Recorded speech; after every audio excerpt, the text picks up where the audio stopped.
अब बात करते हैं टोटोलॉजी की। तो टोटोलॉजी के केस में आपको ऑलवेज वन मिलेगा, ठीक है ना। ऐसा बोल सकते हैं वेरिएट के केस में भी आपको ऑलवेज वन मिलेगा, ठीक है ना। और कॉन्ट्राडिक्शन या फिर एब्सर्डिटी के केस में आपको ऑलवेज जीरो मिलेगा। जीरो का मतलब है फॉल्स। कंटीजेंसी के केस में एक्सप्रेशन या जो आपका प्रोपोजिशन है वो जीरो भी हो सकता है और वन भी हो सकता है, ठीक है ना। तो वो उन वेरिएबल्स पर डिपेंड करेगा, वेरिएबल्स पर डिपेंड करेगा, वो जीरो भी हो सकता है और वन भी हो सकता है। तो कंटीजेंसी के केस में कैन बी जीरो और वन। इसी तरीके से अनसेटिस्फेबल का मतलब है ऑलवेज जीरो। सेटिस्फेबल जैसे नाम से पता पड़ रहा है, जिसको आप सेटिस्फाई कर सकते हो। तो अगर किसी एक कॉम्बिनेशन में भी अगर आप उसको सेटिस्फाई कर सकते हैं तो वो सेटिस्फाइबल हो जाएगा। वेरिएबल्स होंगे आपके पास, प्रपोजिशनल वेरिएबल्स होंगे, तो किसी एक कॉम्बिनेशन के लिए भी अगर वो वैल्यू आपकी ट्रू आ जाती है तो आप बोलेंगे कि वो सेटिस्फेबल होगा। तो सेटिस्फेबल का मतलब है या तो टोटोलॉजी, देखिए टोटोलॉजी के केस में तो हमेशा वन रहेगा, ठीक है ना। तो सेटिस्फाइबल का मतलब या तो ऑलवेज वन या फिर सेटिस्फाइबल का मतलब वन, ठीक है ना। कैन बी जीरो और वन, ठीक है ना। तो सेटिस्फाइबल इस केस में भी सेटिस्फाइबल होगा और इस केस में भी वो सेटिस्फाइबल होगा। तो अगर ऑलवेज वन है तब भी सेटिस्फाइबल होगा। और या फिर किसी कॉम्बिनेशन में मान लीजिए सम कॉम्बिनेशन में जो जीरो है लेकिन सम कॉम्बिनेशन में वो वन है, ठीक है ना। लेकिन अगर एटलीस्ट वन कॉम्बिनेशन में भी वो वन आ जाता है तो हम बोलेंगे कि वो सेटिस्फाइबल होगा। इसी तरीके से इनवैलिड और फॉल्सी का मतलब है या तो ऑलवेज जीरो, ठीक है ना, या फिर कैन बी जीरो और वन। इनको हम एग्जांपल से देखते हैं।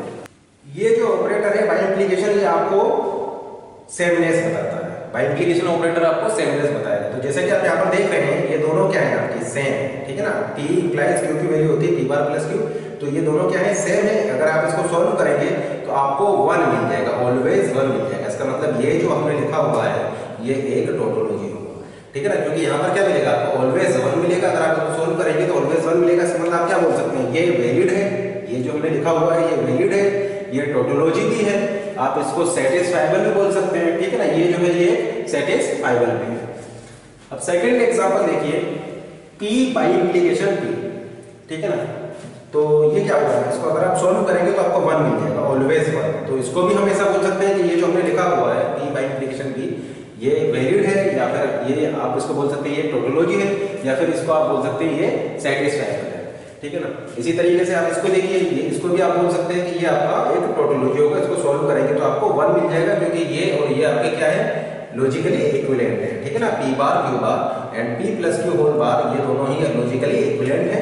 तो हम ऐसा बोल सकते हैं कि आप इसको सॉल्व करेंगे तो आपको सॉल्व करने पर वन मिल जाएगा, ऑलवेज वन मिल जाएगा। नेक्स्ट केस देखिए P प्लस P बार, P प्लस P बार, इसको भी अगर आप सॉल्व करेंगे तो आपको ऑलवेज वन मिलेगा। देखिए यहाँ पर P की वैल्यू क्या हो सकती है, या तो P की वैल्यू आपकी जीरो हो सकती है या फिर वन हो सकती है। मान लीजिए आप P की वैल्यू जीरो लेते हैं तो जीरो लेंगे तो ये जीरो हो जाएगा, ये वन हो जाएगा, तो आपकी वैल्यू वन आ जाएगी। हो सकता है कि आप P की वैल्यू वन लें, अगर आप P की वैल्यू वन लेंगे तो P बार की वैल्यू जीरो हो जाएगी, तो उस केस में भी आपको वन मिलेगा। इसका मतलब ऑलवेज ट्रू मिल रहा है आपको।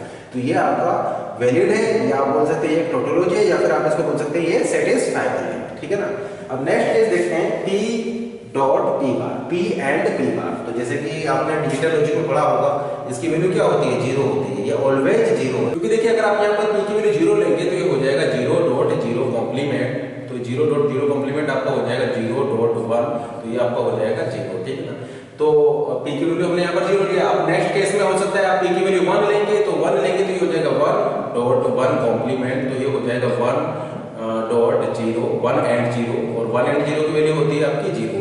तो जैसे कि आप यहाँ पर देख रहे हैं सभी कॉम्बिनेशंस में आपको जीरो मिल रहा है, ठीक है ना।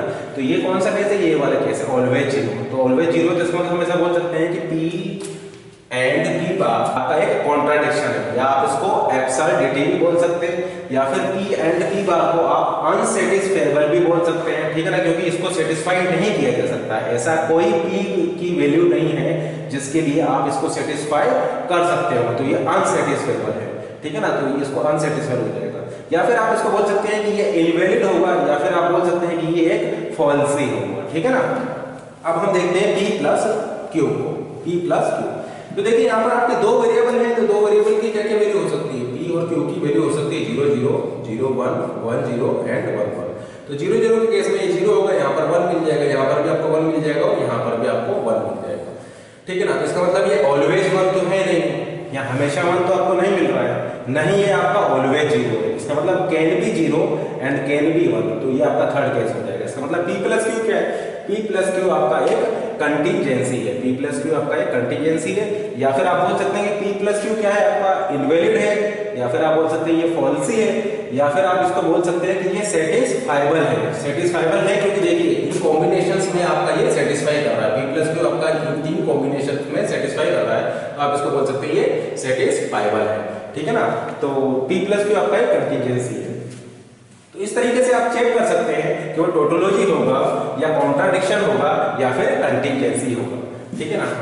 अब जरा इस केस को देखते हैं। तो सबसे पहले हम इसको डिजिटल लॉजिक नोटेशन में कन्वर्ट कर लेते हैं। इस एक्सप्रेशन को हम डिजिटल लॉजिक में कन्वर्ट कर लेते हैं। तो ये आपका हो जाएगा P plus Q dot R implies R bar plus P, ठीक है ना। P plus Q dot R implies R bar plus Q। अब फिर से इसको आप सॉल्व करेंगे तो ये आपका हो जाएगा P R plus Q R whole bar plus R bar plus P. यहां पर फिर अगर आप डी मॉर्गन थ्योरम लगा देंगे तो आपको मिल जाएगा P are bar dot Q R bar plus R bar plus P. इसको फिर आप सॉल्व करेंगे तो आपको मिल जाएगा पी बार प्लस आर बार dot Q bar plus R bar plus R bar plus P. फिर इसको अगर आप सॉल्व करेंगे तो आपको मिल जाएगा P bar Q bar P bar are bar plus R bar Q bar plus R bar plus R bar plus P. तो are are बार आपका ये हो जाएगा आर बार, तो यहां से हम लिख सकते हैं ये हो जाएगा P bar Q bar plus P bar are bar plus R bar Q bar plus R bar plus P, ठीक है ना। अब यहां से हम आर बार को कॉमन ले सकते हैं। तो अगर आप आर बार को कॉमन ले लेंगे तो आपको मिल जाएगा 1 plus Q bar. 1 plus Q bar आपका क्या होता है? ये आपका 1 हो जाएगा। इसका मतलब इसको अगर आप सॉल्व करेंगे तो आपको आर बार मिल जाएगा। तो इसकी जगह पर हम इसको आर बार लिख सकते हैं। तो ये इक्वेशन हो जाएगी आपकी आर बार, ठीक है ना। फिर आर बार को आप यहां से कॉमन ले सकते हैं। अगर आप यहां से आर बार को कॉमन लेंगे तो ये आपको मिल जाएगा 1 प्लस पी बार। 1 प्लस पी बार आपका 1 होता है। ये आपने डिजिटल लॉजिक में पढ़ा होगा। इसका मतलब इसको हम लिख सकते हैं आर बार, ठीक है ना। तो जैसे कि आप यहां पर देख रहे हैं आपको फाइनल एक्सप्रेशन मिल रही है सिंप्लीफाई करने के बाद में P plus R bar plus P bar Q बार। तो देखिए ये अब आपकी P और Q के कॉम्बिनेशन पर डिपेंड करेगी। ये P Q R के कॉम्बिनेशन पर डिपेंड करेगी। ये 0 भी हो सकती है 1 भी हो सकती है। इसका मतलब ये क्या है? ये टोटोलॉजी नहीं है आपका कॉन्ट्राडिक्शन है, ये कंटीजेंसी है। ये कंटीजेंसी है, ये सेटिस्फाइबल है, क्योंकि अगर मान लीजिए आप P की वैल्यू 1 ले लेते हैं, Q की वैल्यू 0 ले लेते हैं और R की वैल्यू 0 ले लेते हैं, तो उसके कॉम्बिनेशन में आपका सेटिस्फाई हो जाएगा। और भी कॉम्बिनेशन में सेटिस्फाई करेगा, लेकिन ये आपका एटलीस्ट 1 कॉम्बिनेशन ऐसे एग्जिस्ट करता है, इसलिए सेटिस्फाई कर सकता है। इसका मतलब ये सेटिस्फाइबल होगा, ठीक है ना। तो फिर आप यहाँ पर आपका ट्रांसपोजिशन थ्योरम लगा सकते हैं। तो अगर आप यहाँ पर ट्रांसपोजिशन थ्योरम लगा देंगे तो ये हो जाएगा R bar plus P plus P bar dot P plus Q bar. P plus P bar आपका क्या होता है? 1 होता है। तो यहां से आपको सिंप्लीफाई करने पर ये मिल जाएगा, ये आपको मिल जाएगा P प्लस P बार आपका क्या हो जाएगा? ये 1 हो जाएगा। तो 1 एंड P प्लस Q बार, ये आपका P प्लस Q बार हो जाएगा। इसका मतलब आपको मिल जाएगा P प्लस Q बार प्लस R बार।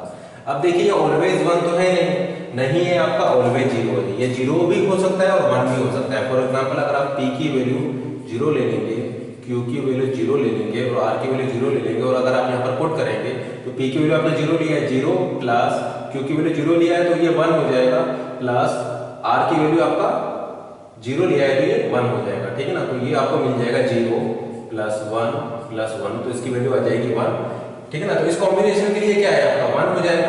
0 किस कॉम्बिनेशन के लिए होगा? 0 होगा जब आप P की वैल्यू को 0 लेंगे, Q की वैल्यू को 1 लेंगे और R की वैल्यू को आप 1 लेंगे, तो आपको ये मिल जाएगा 0 plus 0 plus 0 is equal to 0, ठीक है ना।